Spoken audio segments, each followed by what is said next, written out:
21वां अध्याय। मैना की तीन कन्याओं का जन्म, कुटिला और रागिणियों का शाप, उमा की तपस्या, शिव द्वारा उमा की परीक्षा एवं मंद्राचल पर गमन। पुलस्त जी बोले, मैना को रूप और गुणों से संपन्न तीन कन्याएं उत्पन्न हुई और चौथा सुनाभ नाम से विख्यात पुत्र उत्पन्न हुआ। मुने मैना की जेठी कन्या रागिनी नाम की थी, जो लाल अंगों तथा लाल आंखों वाली थी। वह लाल वस्त्रों से सुशोभित रहती थी। दूसरी कुटिला नाम की कन्या थी, जो सुंदर शरीर वाली, कमल दल नयना, नीले एवं घुघराले बालों वाली थी तथा उज्ज्वल माला और उज्ज्वल वस्त्र धारण किए रहती थी। मैना की तीसरी कन्या का नाम था काली। उसका रंग नीले अंजन के ढेर के समान और आंखें नीले कमल के पीठ जैसी थी। वह अत्यंत सुंदर थी। मुने वे तीनों कन्याएं जन्म से ही 6 वर्ष के बाद तपस्या करने चली गई। देवताओं ने उस सुंदरी कन्याओं को देखा। फिर आदित्य तथा वसुगण चंद्रमा की किरणों से समान क्रांति वाली तपस्विनी मध्यमा कन्या कुटिला को ब्रह्मलोक में ले गए। उसके बाद सभी देवताओं ने ब्रह्मा से कहा कि ब्रह्मन, आप बताइए कि क्या ये कन्या महिषासुर को मारने वाले पुत्र को जनेगी। तब सुरपति ने कहा, ये बेचारी तपस्विनी शिव का तेज धारण करने में समर्थ नहीं है, इसे छोड़ दो। नारद उसके बाद कुपित होकर कुटिला ने ब्रह्मा से कहा, भगवान शंकर के दुर्धर्य तेज को जैसे धारण कर सकूं, मैं वैसा उपाय करूंगी। सत्तम, आप सुने, कठिनतर तपस्या से जनार्दन भगवान की उत्तम उपासना करके मैं उसके तेज को वैसे ही धारण करूंगी जिससे शंकर का सिर नत कर दूं। पितामह देव, मैंने जो कहा है वह सत्य है, मैं वैसे ही करूंगी। पुलस्त जी बोले, महामुने, उसके बाद आदिकर्ता सबके उपास्य पितामह भगवान ब्रह्मा ने उग्र स्वभाव वाली कुटिला से कुपित होकर कहा। ब्रह्मा ने कहा, पापिनी कुटिले, जिस कारण तुमने मेरे वचन को सहन नहीं किया, उसी कारण मेरे शाप से तुम निर्दग्ध होकर पूर्णतः जलमय हो जाओगी। मुने, इस प्रकार ब्रह्मा से अभिशप्त हिमालय पुत्री कुटिला जलमय होकर अपने वेग से ब्रह्मलोक को जल से आप्लावित करने लगी। पितामह ने उसके उमड़क कर बहते हुए जल की धारा को देखकर रुक साम अथर्व और यजुर की स्तुतियों का पाठ करके उसे स्तुति द्वारा दृढ़तापूर्वक बांध दिया। ब्रह्मन जलमयी व पर्वत पुत्री ब्रह्मा की विमल जटा को भिगोती हुई वह बद्ध अवरुद्ध हो गई। जो रागवती रागिनी नाम वाली थी, उससे भी देवतागण स्वर्ग में ले गए और उन्होंने ब्रह्मा को उसे समर्पित कर दिया। उससे भी ब्रह्मा ने उसी प्रकार कहा। उसने भी क्रोध होकर कहा, मैं निश्चय ही ऐसी कठिन तपस्या करूंगी जिससे मेरे नाम से संबंध पुत्र महिष को मारने वाला होगा। ब्रह्मा ने उसे भी शाप दिया, पापे, देवों से भी अपेक्ष मेरे वचन को अहंकारवश न मानने से तुम संध्या हो जाओगी। मुनिश्रेष्ठ, उसके बाद वह शैलतनया रागवती भी संध्या हो गई और स्वस्थ शरीर धारण कर कृतिका योग की प्रतीक्षा करने लगी। इस प्रकार 2 कन्याओं को चली गई जानकर तपस्विनी मैना ने तृतीय कन्या काली को तपस्या करने से रोका। उसने उमा ऐसा कहा।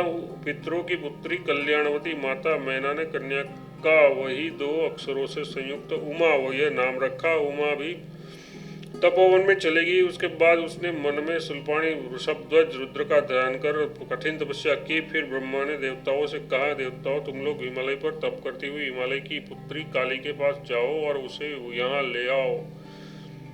लिवा लाओ। उसके बाद देवगण हिमालय पर आए और उन लोगों ने शैल नंदिनी को देखा, परंतु उसके तेज से व्याकुल हो जाने के कारण वे उसके निकट न जा सके। देवताओं के साथ इंद्र भी उसके तेज से क्रांतिहीन से हो गए। वे ब्रह्मा से उसके तेज का आधिक्य बताकर खड़े हो गए। उसके बाद ब्रह्मा ने कहा, वह निश्चय ही शंकर की पत्नी होगी, क्योंकि उसके तेज से तुम सब आकुल और प्रभावित हो गए हो। अतः देवताओं, तुम लोग चिंता छोड़कर अपने अपने स्थान को जाओ। अब समझ लो कि युद्ध में तारक के साथ महिष मारा ही गया।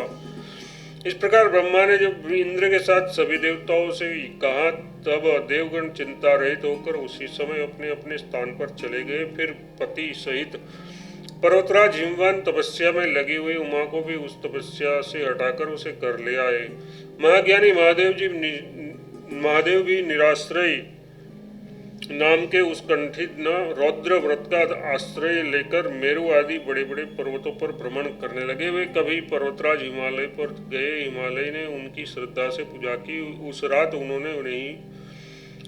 उन्होंने वहीं निवास किया। दूसरे दिन पर्वतराज हिमालय ने महादेव को निमंत्रित किया और कहा, हे विभो, आप तपस्या करने के लिए यहीं रहे। हिमालय के इस प्रकार कहने पर शंकर जी ने भी वही विचार किया और बिना घर का रहना छोड़कर आश्रम में रहने लगे। देवादिदेव त्रिशूलधारी शंकर के आश्रम में रहने पर गिरिराज की कल्याणी कन्या काली उस स्थान पर आई। अपनी प्रिया सती को पुनः हिमतनया उमा के रूप में उत्पन्न हुई और अपने सामने आई देखकर शंकर ने उसके आने का अभिनंदन तो किया, पर वे फिर योग में लीन हो गए।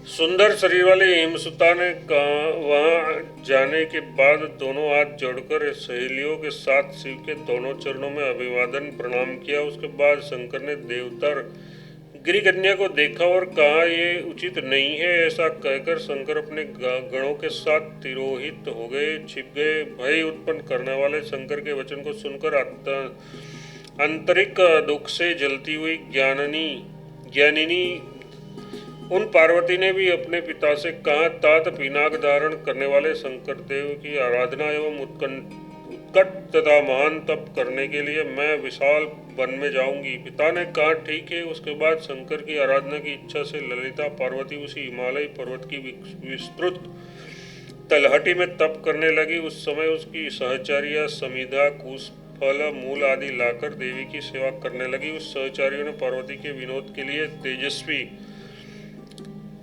त्रिशूलधारी शंकर की मिट्टी की मूर्ति बनाई। पार्वती ने भी कहा, सखियों, ठीक है। फिर तो वे पार्वती जी उस मूर्ति की पूजा करती और बार बार उन्हें नहलाती रहती थी। उसके बाद उनकी श्रद्धा से त्रिपुरासुर को मारने वाले शंकर प्रसन्न हो गए। उसके बाद पलाश का दंड, मुंज की मेखला, यज्ञोपवीत छत्र एवं मृगचर्म, हाथ में कमंडलू लिए एवं शरीर में भस्म रमाए हुए वे शंकर वटु के रूप में एक एक आश्रम में घूमते हुए काली के आश्रम में पहुंचे। नारद उसके बाद सहचारियों के साथ काली ने उनका प्रत्युत्थान किया और यथोचित पूजन कर उनसे पूछा। उमा ने कहा, पूछा, अये भिक्षुक, आप शीघ्र बताइए, मुझे बताइए कि आप कहाँ से आ रहे हैं, आपका आश्रम कहाँ है था एवं आप कहाँ जाएंगे। भिक्षु ने कहा, पवित्र व्रतों वाली मेरा आश्रम वाराणसी में है। अब मैं यहाँ से तीर्थ यात्रा में पृथुदक जाऊंगा। देवी ने कहा, विप्रेंद्र, पृथुदक तीर्थ में आपको कौन सा पुण्य प्राप्त होगा?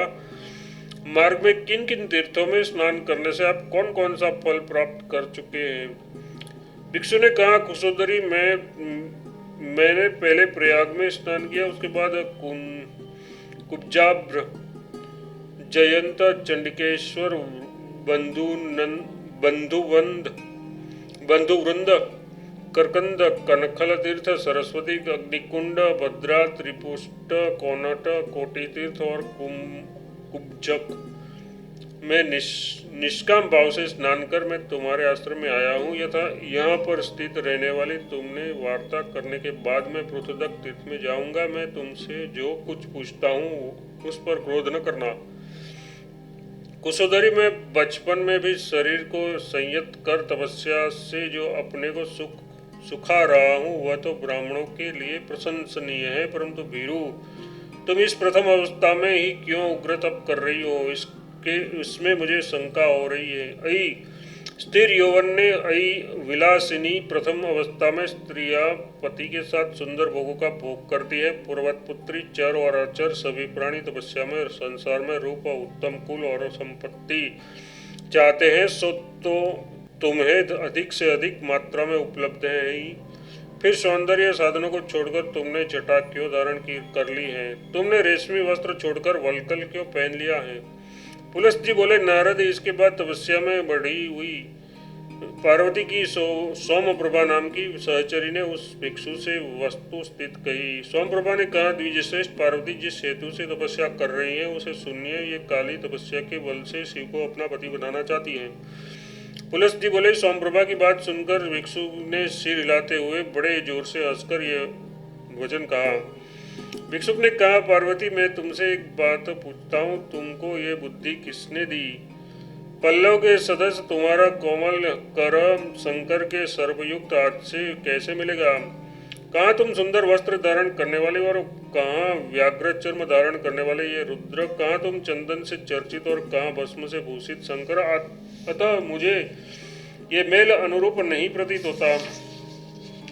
पुलस्त जी बोले। विप्रेंद्र भिक्षुक के इस प्रकार कहने पर पार्वती ने उससे कहा, भिक्षुक, तुम ऐसी बात मत बोलो। शंकर सब गणों में श्रेष्ठ है। वे देवेश चाहे मंगल मूर्ति हो या भयंकर रूप, धनी हो या निर्धन तथा अलंकार संपन्न हो तथा अथवा अलंकार विहीन, वे जैसे तैसे ही क्यों न हो, वह पर वे ही मेरे स्वामी होंगे। सहचरी को निर्देश कर शशि प्रभय इसे भिक्षुक को मना करो, ये पुनः कुछ कहना चाहता है क्योंकि उसके होंठ फफड़ रहे हैं। देखो, निंदा करने वाला व्यक्ति वैसा पापी नहीं होता जैसा कि निंदा की बात सुनने वाला होता है। पुलस्त जी पुनः बोले। इस प्रकार कहकर वरदायिनी पार्वती ने ज्यों ही वहां से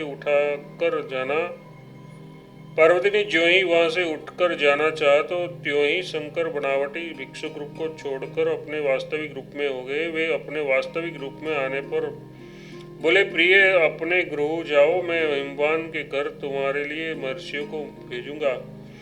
रुद्र की कामना करने वाले तुमने यहाँ जिन पार्थिव रूप को ईश्वर माना है, वे संसार में भद्रेश्वर नाम से प्रसिद्ध होंगे। देव, दानव, गंधर्व, यक्ष, किन्नर, उरग एवं मनुष्य जो भी कल्याण की कामना करने वाले होंगे, वे सदा उनकी पूजा करेंगे। मुने, शंकर के इस प्रकार कहने पर हिमालय पुत्री पार्वती जी आकाश मार्ग से अपने पिता के घर चली गई। वहाँ तेजस्वी शंकर भी पर्वतराज की कन्या को विदा कर पृथुदक नाम के तीर्थ में चले गए और वहाँ जाकर उन्होंने यथाविधि स्नान किया। उसके बाद देवों में